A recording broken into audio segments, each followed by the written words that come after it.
a nice guy and he's got a lot of stuff, and we'll see what comes in the future. But here we have a cherry mint M1 carbine paratrooper.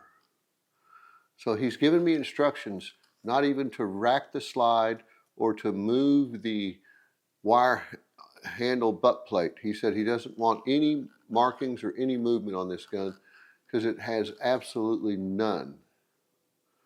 It's mint, cherry mint. Let me see if I can read it.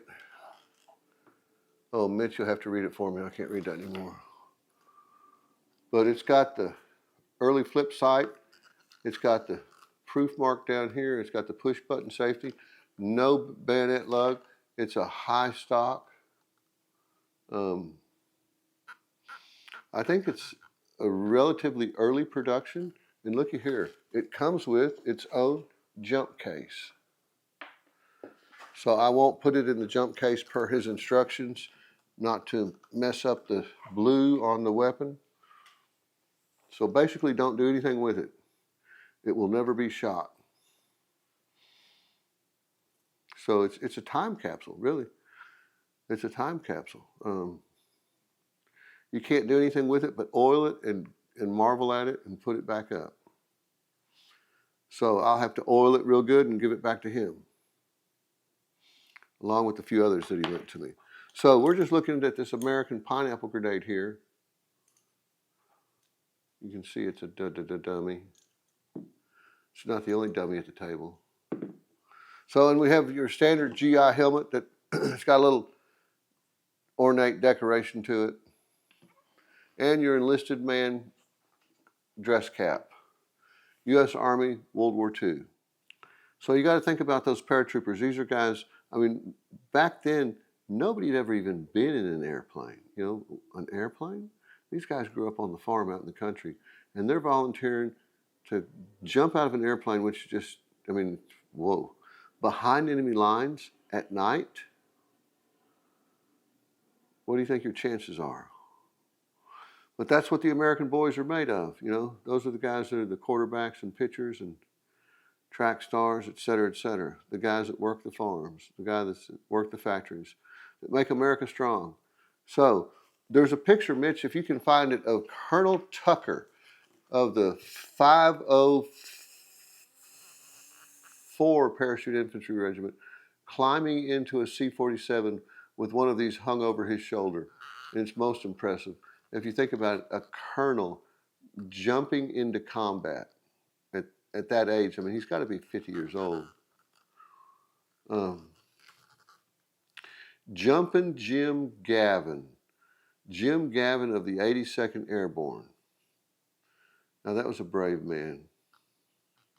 I met his daughter Barbara one time at a 36th Division reunion. She was a very elegant lady, a very kind, nice lady. You could tell that she was aristocracy, I mean, that she was the daughter of somebody important, the way she purported herself.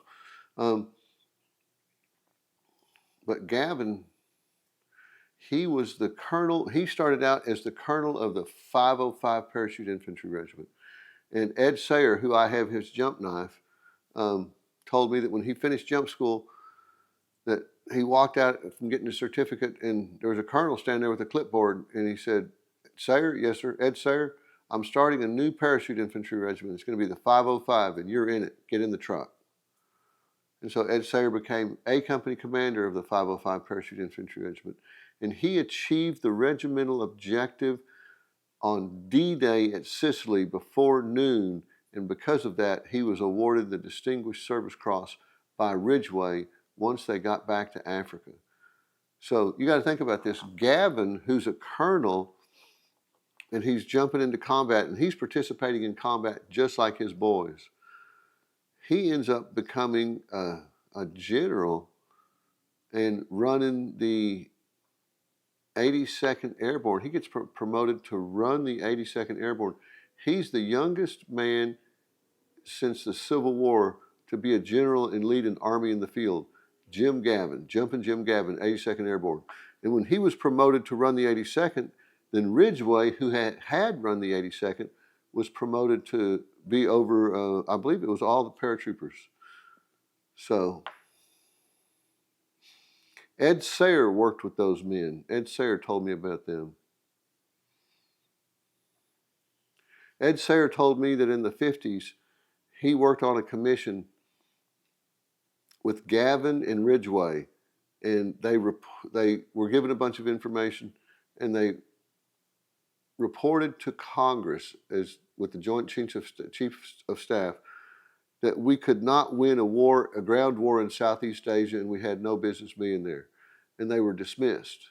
So if Congress doesn't get the information that they want, you know.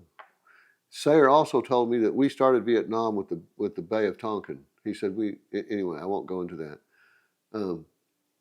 But a final thing that Sayer told me is he said in 1968, now Ed Sayer, who at this point is a colonel, okay, he was a captain when he jumped in combat at Sicily, I just talked about. Ed Sayer, he's fought in World War II, Korea, and Vietnam. And he said in 68, he's in Washington in the Pentagon, and he says they give him a big newfangled computer. He says it's as big as the room. And they tell him to find out who's going to win the Vietnam War. And he said he inputs all the data he can, and the net result is, and he said that he presented it to Congress under the Joint Chiefs, and he said if we continue to fight this war the way we are fighting it, that we will lose this ground war. Excuse me. And he said that he was dismissed from the meeting, and he said the next day he had been reassigned, and he had a desk with no telephone and nothing to do. And he said he took the hint and he resigned from the military after, I don't know, probably 30 or something years. You know, he had been in the 30s from the National Guard.